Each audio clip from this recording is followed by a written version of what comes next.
Hey, what's up, everybody? This is Hollywood Sucks. Yeah, I'm titling this video "The Last." These are the great movies of the last 20 years that have impressed me. I might title it something else, but I'm starting from the year 1999 to 2019. Well, I don't think I'll have any movie on here that came out this year, but I'm just basically saying the last 20 years. These are movies like I'm starting from the beginning, from The Matrix all the way down because The Matrix came out 1999, so from then on to 2019, these are movies that I have in my collection right here. That, this isn't my full collection because I'm not at home. I'm at my mother's house. These are some of the movies that I have over here. But yeah, these are the movies that I've watched in the past 20 years that have impressed me, that I think are really good. And I'm basically going to explain why I think these movies are worth a damn. I'm not going to really go too in depth into the movies, but I'm just going to explain what I liked about them and why they impressed me. All right, I'm starting with the first Matrix movie. Yeah, this is basically a classic, and this was actually the first great movie, I think, in 1999 that I liked. Originally, when I saw it in the theater, I didn't like it too much. It wasn't a bad movie. It's just I was disappointed because I expected a whole lot more because I'd already seen like a lot of the behind the scenes. I actually knew about this movie about maybe 2 years before it came out, and I really liked the idea. And I'd seen like all the commercials, all the behind the scenes, so I kind of spoiled it for myself when I saw it because it wasn't much more to it. But looking at it years later, and years after 1999, I kept watching it. I said, "Oh yeah, this is a pretty good movie," and I always liked the ending, and it made me want to see the sequels. As far as the sequels go, a lot of people have complained that oh, the sequels suck, and I personally think this is one of the best sequels ever made. Period. Matrix Reloaded. This is one of the best sequels ever. It's up there with T2, Aliens. It's pretty good, and I don't know what everybody. I think people are just they're nutballs if they think this is a bad sequel. Anyway, so moving on to Matrix Revolutions. Now, this movie was kind of disappointing because I wanted to see more action in the Matrix, but I like the fact that they ended it really well. And he basically because the Neo character is basically some Messiah character, so it makes sense that he would sacrifice himself to save everybody. And I like the scene where they were fighting in Zion, and the end battle scene with him and Agent Smith were pretty good. The movie, I was actually surprised that the movie wasn't boring, considering the fact that most of it took place in the real world in Zion. So, overall, I always thought this trilogy, it's not the greatest trilogy. It's not better to me than the original Star Wars trilogy, but as far as like modern day trilogies, this is one of the great trilogies. These are one of the great trilogies.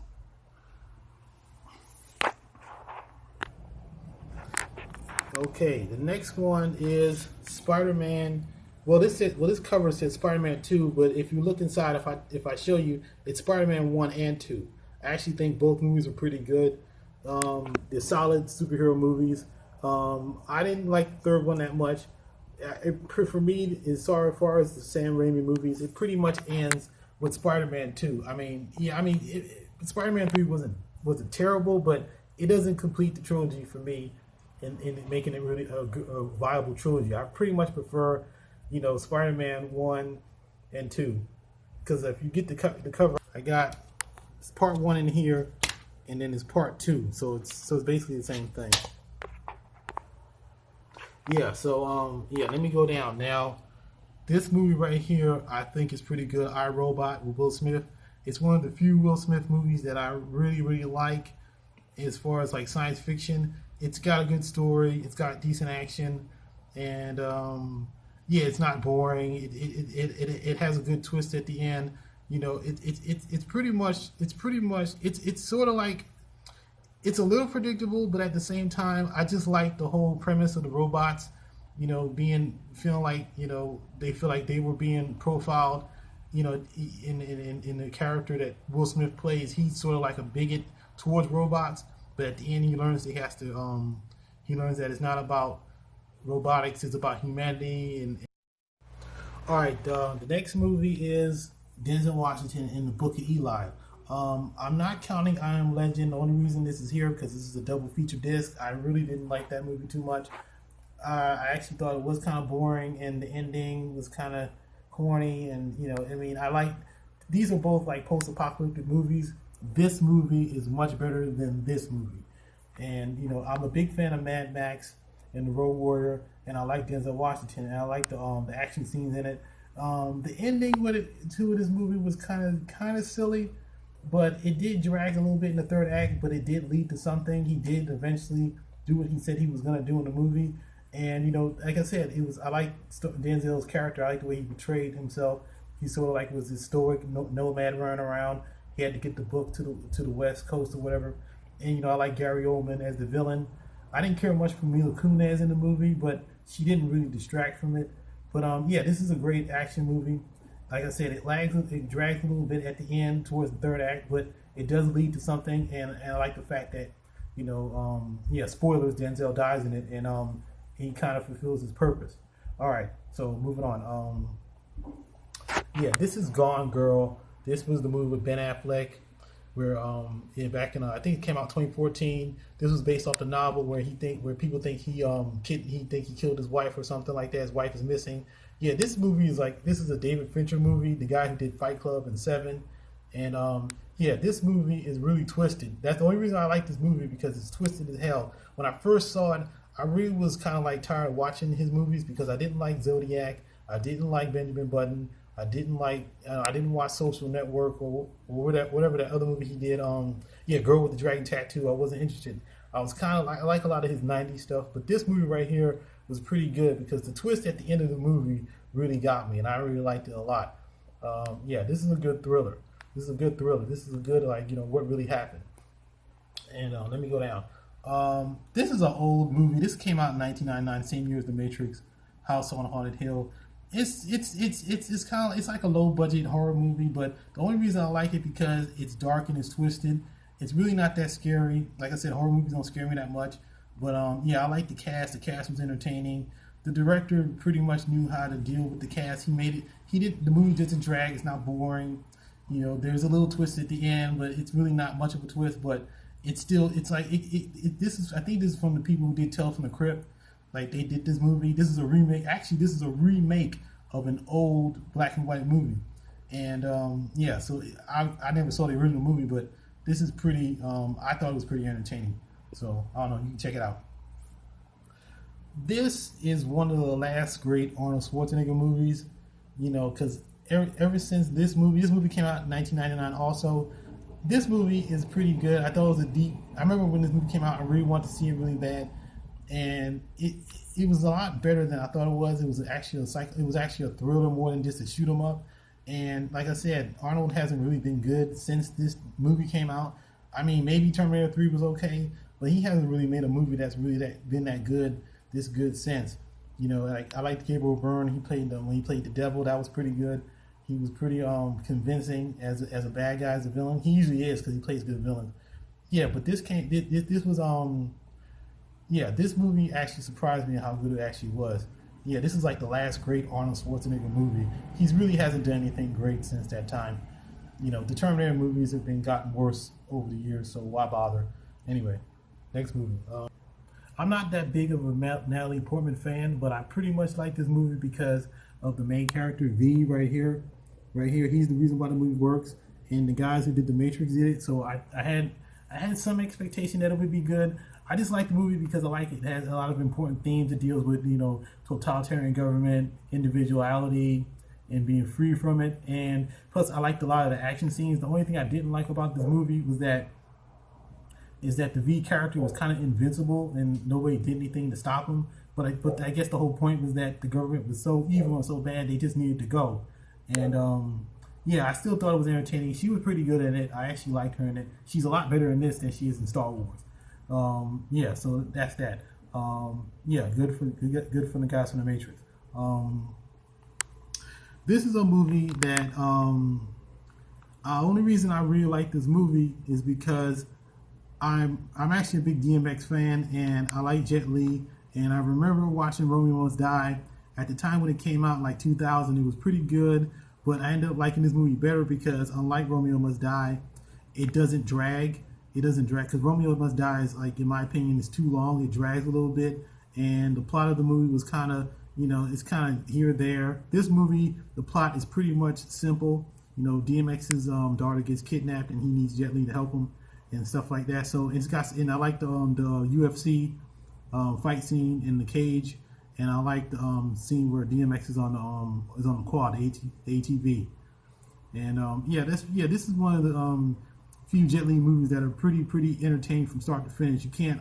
Every time I watch it, I can't stop watching it. It doesn't get boring. It doesn't lag, and it's pretty decent. This is another good Jet Li movie. I like the premise. I like the idea of him being a slave, like sort of like a caged animal. And the fight scenes in this movie are pretty good, pretty awesome. And Bob Hopkins was good as the villain. And I can't really say anything bad about the cast. I don't really remember everybody that was in it besides Bob Hopkins and Morgan Freeman. But Jet Li was pretty good in it. His acting is actually pretty good in it. And like I said, I just remember the action scenes being really good. Like I like that scene where he's in I think he's in like I think it looks like a tennis court, like a racquetball court or whatever, and he's just fighting all the guys, and he's like, "Danny, go get him, Danny." Yeah, so I like that part, and and plus I like the way the movie ended. Okay, a Tarantino movie. I really didn't want to put this in the collection because I don't think that this is really a great Tarantino movie, but it is a good movie. And the fact that this is a revisionist history story, it's not good in terms of like historical accuracy, obviously, because it's fiction. But I feel like this movie dragged a little bit. My other problem is I didn't really understand why there were two different stories going on with the girl and the girl in the beginning of the movie. I thought her story was much more compelling and better than Brad Pitt's whole Inglourious Basterds thing. I actually thought that part of the movie was silly. But I liked the guy who played the Colonel. What's his name? I forgot his name, the German guy's name.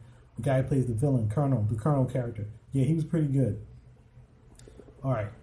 This is a much better Tarantino movie. Kill Bill Volume 1. I'm a big fan of like Japanese samurai movies, so I like this movie.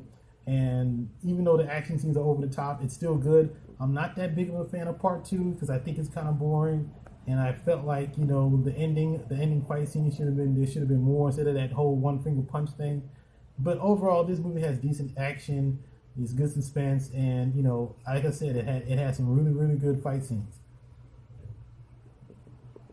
All right, here we go. Hellboy. I like this movie. Actually, let me skip.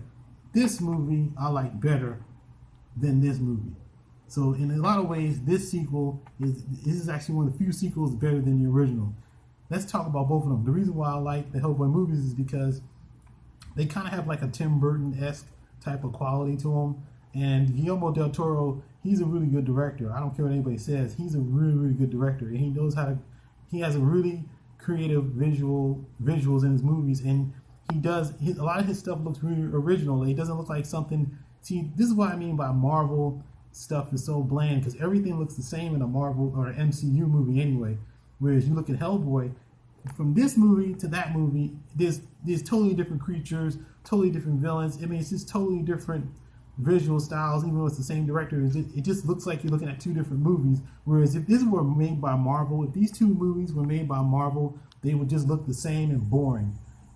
Plus, I like the action better in this movie better. This movie has action, but not as much. But you can't deny the entertainment value and the visuals of these two movies. I can't deny them. All right. Speaking of Guillermo del Toro, I'm going to Blade 2. This is one of the better sequels in the last 20 years. When I first saw the original Blade, I remember thinking, damn, that's like one of the best.